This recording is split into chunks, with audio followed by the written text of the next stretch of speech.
Selamat datang di channel kami. Seperti biasa kita akan membahas masalah mistis. Untuk di kisah kali ini kita akan menceritakan kisah di Jalan Cadas Pangeran. Untuk teman-teman jangan lupa subscribe, like, komen, dan share.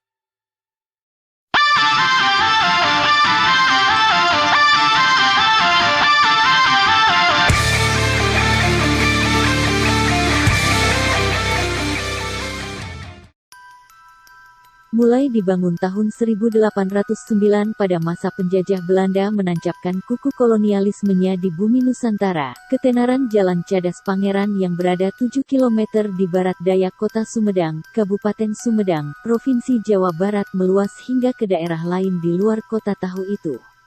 Pasalnya, jalan raya nasional yang menghubungkan poros Bandung, Sumedang, Majalengka, Cirebon itu terkenal sebagai jalan berbahaya dan angker.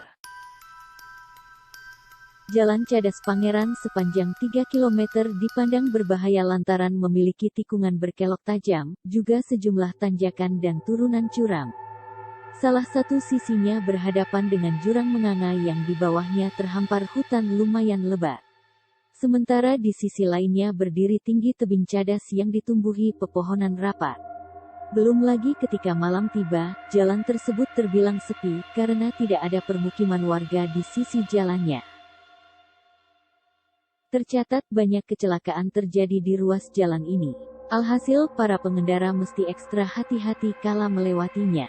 Ihwal keangkeran Jalan Cadas Pangeran barangkali bisa dilacak sejak awal pembangunannya yang sulit dan menelan banyak korban jiwa. Arkian, 5.000-an pekerja kehilangan nyawa akibat bekerja rodi mengikis perbukitan berlereng curam nan terjal serta memangkas material batu cadas nan keras hanya dengan peralatan dan kemampuan serba terbatas. Perbekalan tidak sepadan, terjatuh dari atas tebing, dijangkiti penyakit, hingga dimangsa binatang buas di tengah hutan belantara. Jalan Cadas Pangeran dibangun dari darah para pribumi yang dipaksa bekerja rodi di bawah perintah penjajah kolonial Belanda, kata budayawan Sumedang, Raden Moh Ahmad Wirya Atmaja yang akrab disapa Eom Ahmad. Oleh karena itu, di sekitar Cadas Pangeran banyak pemakaman tanpa nama. Itulah pemakaman korban yang tewas saat membuat jalan ini. Di area sekitar Cadas Pangeran terdapat beberapa makam dengan batu nisan tanpa nama.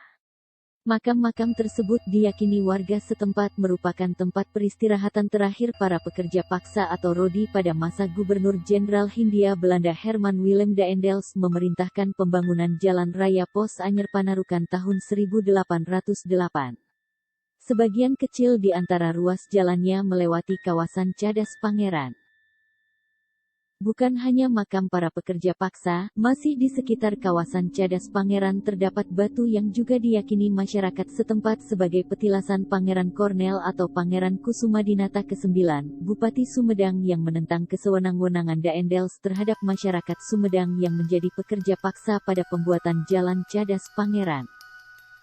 Sejarah kelam pembuatannya pada zaman penjajahan Belanda memperkuat julukan seram pada Jalan Cadas Pangeran. Kendati sekarang telah berkurang, banyak mitos dan cerita mistis yang dituturkan dari mulut ke mulut penduduk sekitar Jalan Cadas Pangeran.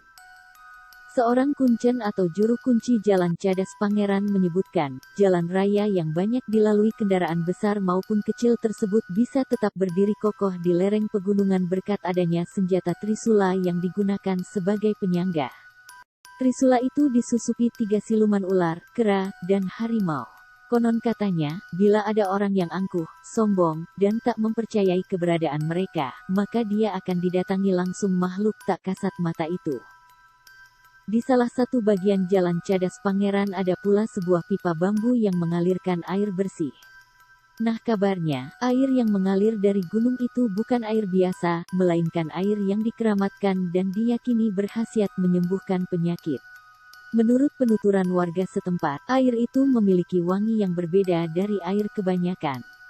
Warga setempat juga menyebutkan, di lokasi sekitar tempat air tersebut kerap kali muncul ular raksasa. Kabarnya ada seorang sopir yang mengalami kecelakaan lantaran mencoba menghindari sang ular yang badannya membentang menghalangi jalan raya. Mitosnya, ular besar yang diduga berjenis piton atau boa tersebut hidup di dasar jurang di samping Jalan Cadas Pangeran. Sang ular disebutkan memakan mayat sisa korban kecelakaan atau pembunuhan.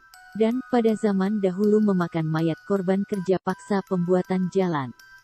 Dulu, ketika kendaraan yang melewati Cadas Pangeran belum seramai sekarang.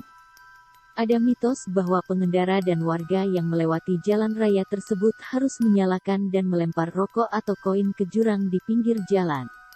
Ini semacam exit permit atau izin untuk melintas agar tak diganggu makhluk astral penghuni jalan Cadas Pangeran.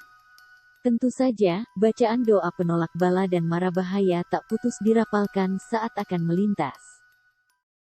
Menurut cerita masyarakat setempat, arwah para pekerja paksa dan korban pembunuhan yang mayatnya dibuang di sekitar Cadas Pangeran serta makhluk halus lain penunggu jalan itu acap bergentayangan mengganggu para pengguna jalan. Seorang sopir angkot bercerita, ada sosok hitam menempel di kaca belakang mobilnya ketika dia nekat pada malam hari melewati jalan Cadas Pangeran bagian atas yang dibangun di bawah perintah Daendels. Satu cerita yang terkenal di kalangan masyarakat Cadas Pangeran ialah ketika seorang pengendara motor melintasi jalan Cadas Pangeran saat hari telah malam. Tiba-tiba motornya mogok di tengah jalan yang sepi dan gelap. Saat berusaha memperbaiki motornya di tepi jalan, pengendara motor itu melihat sesosok bayangan berwarna hitam dengan bulu-bulu seperti tikus di sekujur tubuhnya. Ketika sang pengendara tengah berusaha menegaskan pandangannya, bayangan itu mendadak kian membesar dan meninggi. Sehingga dia harus mendongakkan kepalanya untuk melihat bayangan tersebut. Terkejut dengan apa yang dilihatnya, si pengendara motor langsung terbirit-birit mengemasi barang-barangnya. Kabur dari sana seketika itu juga.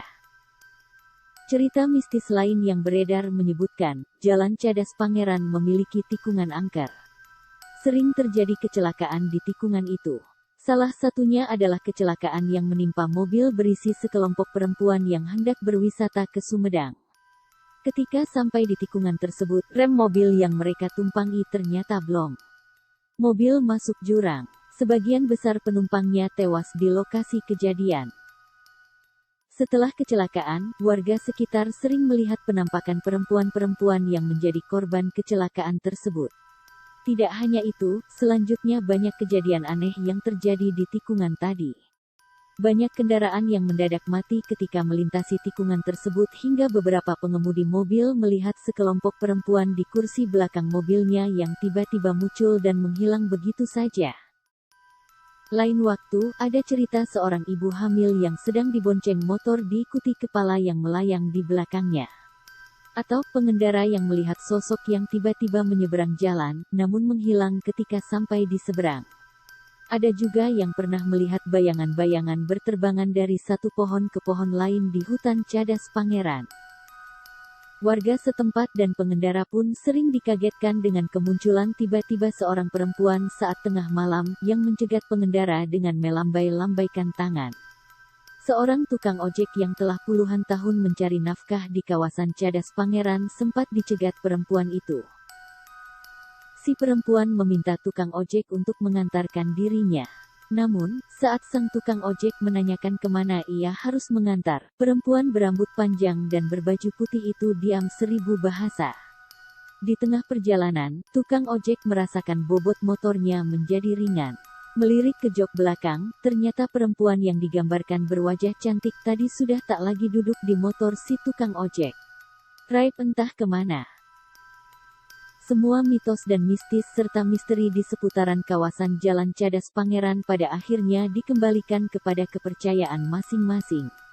Yang paling penting, saat melewati kawasan Jalan Cadas Pangeran yang sering menjadi lokasi kecelakaan lalu lintas, kewaspadaan pengendara mesti ditingkatkan berlipat kali sembari tak henti memohon perlindungan dan keselamatan kepada Tuhan Yang Maha Kuasa.